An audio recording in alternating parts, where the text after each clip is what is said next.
네, 여러분들. 일단은 이번 주에 여러 가지에 대한 스케줄들이 좀 꽉 차 있는 상태입니다. 지금 이제 3분기 어닝 실적 시즌이고요. 미국 같은 경우에는 뭐 내일 테슬라 실적 발표, 그리고 오늘 같은 경우에는 제가 알기로는 뭐 뱅크 오브 아메리카라든지 여러 가지 업종들이 지금 현재 실적 발표를 대기 중인 것으로 알고 있어요. 골드만삭스, 뭐 뱅크 오브 아메리카, 뭐 존슨앤존스, 이렇게 해서 3분기 어닝 실적 시즌이고요. 두 번째 같은 경우에 지금 현재 여는 총재 연설들이 금요일까지 계속 ING 중입니다. 그래서 어제 같은 경우에는 패트릭 하커라는 필라델피아 여는 총재에 대한 연설이 있었고요. 그리고 오늘 같은 경우에는 미셸 보우만 연준 이사 연설, 그리고 리치먼드 여는 총재 연설이 있었고, 목요일이 제일 중요해요. 목요일이 제롬 파월 연설이 스탠바이 중에 있고, 또 내일은 수요일 베이지북이 현재 스탠바이 중입니다. 그래서 11월과 12월의 금리 인상 여부에 대한 힌트를 좀 얻을 수 있지 않을까라고 생각을 합니다. 그리고 목요일날 제롬 파월 연설, 금요일날 미국 옵션 만기 내만여의 날이라고 해서 주식시장의 변동성이 매우 커지지 않을까라고 저는 생각이 듭니다. 그래서 이번 주는 이렇게 스케줄이 꽉 차 있다라고 여러분들이 보시면 될 것 같고요. 지금 현재 분위기들은 지수는 하방으로 꽂혀지려고 막 난리부르스를 치고 있어요. 왜냐면 이스라엘이라든지 팔레스타인 전쟁, 이 중동 지역에 대한 격화로 인해서, 그리고 러시아라든지 우크라이나도 또다시 또 이러한 또 움직임들이 보여줌으로써 러시아가 이번에 또 우크라이나에 대한 곡창지대를 개박살을 냈다라는 뉴스들도 있고, 그래서 지금 현재 뭐 전쟁에 대한 리스크로 인해서 시장에 대한 하방 압력들이 상당히 강한 와중에 있는데, 연준 이사들이 이거를 받치고 있어요. 의도치도 않게 연준 의사들이 이렇게 받치고 있다. 그게 무슨 말이냐면, 이제 저번에도 방송으로 말씀드렸다시피 더 이상 금리 인상하지 않겠다라는 분위기들이 강합니다. 금리 인상을 하지 않겠다. 지금 현재 금리는 적정하다. 더 이상 금리 인상에 대한 필요성이 없다라고 하는 듯한 분위기들이 날로 계속해서 비둘기적인 발언이 있어서 시장이 꽂히지 않아요. 그래서 원래는 만약에 지금 같은 전쟁 리스크가 부각되고 있는데 연준 이사들이 다 나와가지고는 금리 인상에 대한 가능성 또다시 발언을 하면 주식시장 개박살 났습니다.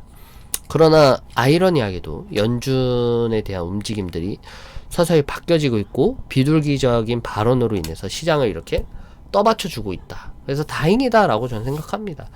그리고 주식 투자 마을에서는 계속해서 반도체에 대한 업종들 잘 보라라고 말씀드렸습니다. 반도체에 대한 업종들, AI 관련돼서 AI에 들어갈 수밖에 없는 고성능용 메모리 칩, 걸로 들어갈 수 있는 D램이라든지 이런 것들에 대한 수요가 앞으로도 폭발적으로 늘어날 거고, 4분기 때 접어들어서 D램에 대한 이 수요가 점점 회복됨으로써 반도체에 대한 업황 사이클이 리오프닝 제대로 반등이 나올 거다라고 계속해서 말씀을 드린 바 있었는데, SK 하이닉스 오늘이죠. SK 하이닉스 오늘 신고점을 찍었고요. 13만 800원의 신고점을 찍었고, 삼성전자 같은 경우에도 지금 이제 10월달에 정말 더러운 추세에 대한 흐름을 보여줬어요. 이게 정말 더럽다라고 밖에 표현이 안 되는 게, 지금 보시게 되면은 거의 이게 들쭉날쭉 난리부르스를 쳤다가 오늘 양봉으로서 이 모든 이 조정 분위기를 좀 잠식시키는 분위기였고요. 이 분위기 그대로라면은 뭐 이번 주 내에 실적 발표가 계속해서 연달아 있으니까요. 이 7만원 선에서 72,000원 선까지도 충분하게 볼 수 있을 것 같아요. 그래서 이 은행 업종들 끝나면 이제 이 테크놀로지 업종들 발표하고, 이 IT 관련 업종들도 뒤에 연달아서 발표됩니다. 그래서 이번 주쯤이나 다음 주쯤으로 해가지고 IT 기업들 실적 발표 점점 나오기 시작하면은 삼성전자가 정말 71,000원, 72,000원까지 부근까지 올라갈 것으로 보여지고, 이 반도체 대장주들이 올라가기 시작하면 아무래도 소재 부품 장비들 무시 못하겠죠. 웨이퍼라든지 아니면 D램이라든지 반도체에 대한 이런 이 소재 부품이 들어가는 업종들도 여러분들이 주시를 할 필요는 있다. 그래서 지금 섹터로는요, 여러분들 이렇게밖에 안 올라가요. 그래서 뭐 지금 그렇다고 리튬 계속 가격 떨어지고 니켈 가격 떨어지고 있는데 아직까지도 전기차 보는 건 좀 오바인 것 같고요. 정책 수혜주라든지 테마주 관련해서 몇 가지 좀 건드시는 분들이 있는 것 같은데 그것도 바짝이기 때문에 전반적으로 제가 저번에도 말씀드렸다시피 요새는 좀 기술적으로 테크니컬하게 돈을 벌어 가시는 분들 제외하고 진짜 여기 이 8시부터 앉아서 해외 시장 분위기 살피고 본격적으로 9시부터 이 추세 흐름 보면서 테크니컬하게 매수하고 매도하시는 분들 제외하고는 모두 다 본업들이 있으시죠. 저희 고객님들도 본업이 있으시고 한데 그런 분들이 지금 주식시장으로 스윙 투자라든지 데이 트레이딩이라든지 어떤 매매법이든 많이 어렵습니다. 난이도가 많이 높아졌고 근데 이제 일단 반도체 업종들이 살아난다라는 거 이 점에서 주목을 하셨으면 좋겠어요. 그리고 미국의 경제학자들 60%가 금리가 이제 내릴 일만 남았다, 연착륙 기대감 커졌다 이런 얘기들도 나오기 시작합니다. 1년 내 경기 침체가 발생할 가능성이 1년여 만에 절반 이하로 떨어졌다는 설문조사 결과가 15일날 발표가 되었고요. 월스트리트 저널이 공개한 올해 3분기 분기별 경제 전망 설문조사 결과에 따르면 향후 1년 내 경기 침체가 발생할 확률에 대한 응답값을 평균한 결과는 48%로 나타났다. 그래서 지금 보시게 되면 이코노미스트 더그 포터스와 스코 앤더슨은 금융 혼란이 진정되고 강력한 노동시장 회복력과 실직 소득 증가가 소비자 수요를 뒷받침하면서 미국에서 경기 침체 가능성이 계속 줄어들고 있다. 그래서 지금 현재 고용시장도 지금 잘 버텨지고 있고 그리고 지금 현재 뭐 금리 인상에 대한 우려감들도 점점 줄어들고 있기 때문에 경기 침체에 대한 불안감들이 조금 줄어들고 있다라고 보고 있다라고 보시면 될 것 같아요.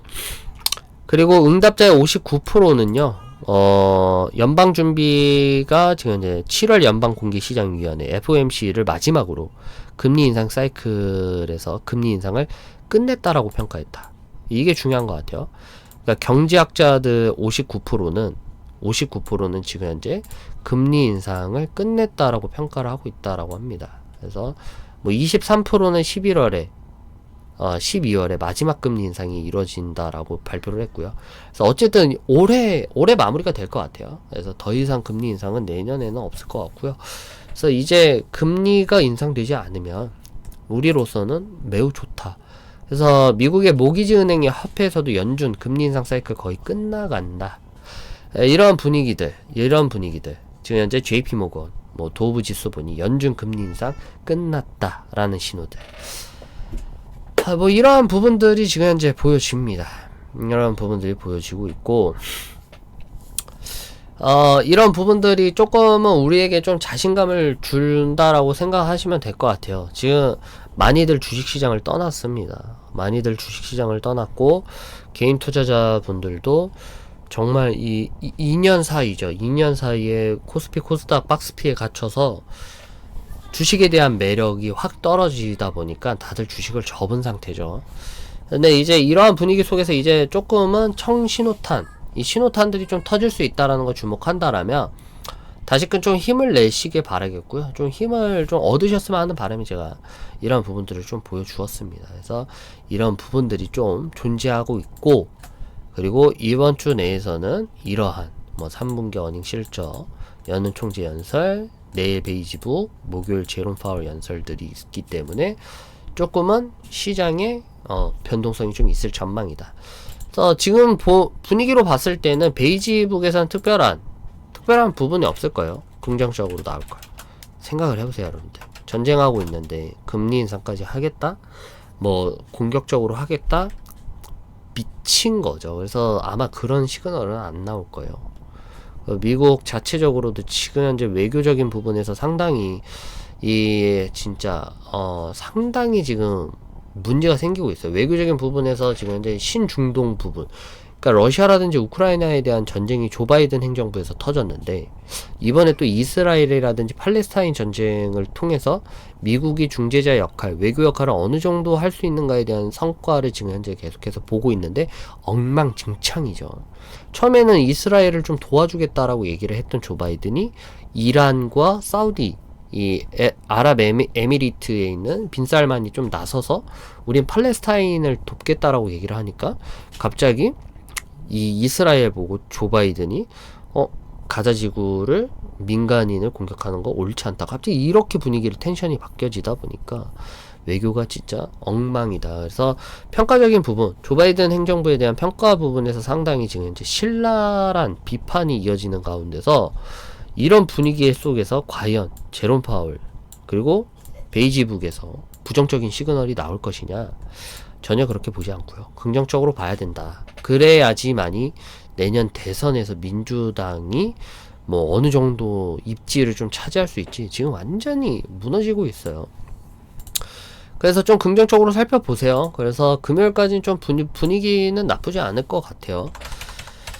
제일 중요한 게 이제 리딩 부분인데요. 리딩 부분에서 지금 이제 여러 가지 좀 많이 루즈해지고 기간적인 측면에서 많이 좀 다운이 되고 있는 시간이죠. 다운이 되고 있는 시간에서 지금 분위기 상으로서 반도체 업종들에 대한 업황에 대해서 지금 회복세가 지금 뚜렷하게 보여지고 있고, 조금씩 수급에 대한 개선들이 보여지다 보니까 조금은 긍정적으로 좀 기다리시면 좋을 것 같습니다. 그래서 일단 시장에 대한 전체적인 분위기 이렇게 흘러가고 있다. 여러분들이 주목을 하시면 될 것 같고, 원유 가격, 유가 가격이 조금은 진정이 됐으면 더 좋겠어요. 유가가 조금 더 진정이 되고, 또 전쟁 부분, 이스라엘이라든지 팔레스타인에 대한 전쟁이 확대가 되지 않고 빨리빨리 이게 좀 마무리가 되면 더 좋지 않을까라는 생각을 좀 해봅니다. 그래서 일단은 하나하나씩 풀어나가죠. 내가 뭐 긍정적으로 뭐 이렇게 됐으면 좋겠다 해가지고 막 진짜 시장이 무지성적으로 우리가 원하는 방향으로 나오면 좋겠지만 그런 것들이 아니다 보니까 일단은 지금은 한 차례 한 차례 서서히 시장이 어떻게 흘러가는지 차례대로 확인해보고 가는 게 저는 맞다고 봅니다. 일단 매일매일 조금 여러분들께 브리핑을 해드리도록 하겠고요. 이렇게 조금씩 여러분들과 같이 나아가도록 하겠습니다. 오늘 방송도 여기까지 하도록 하겠고요. 감사합니다.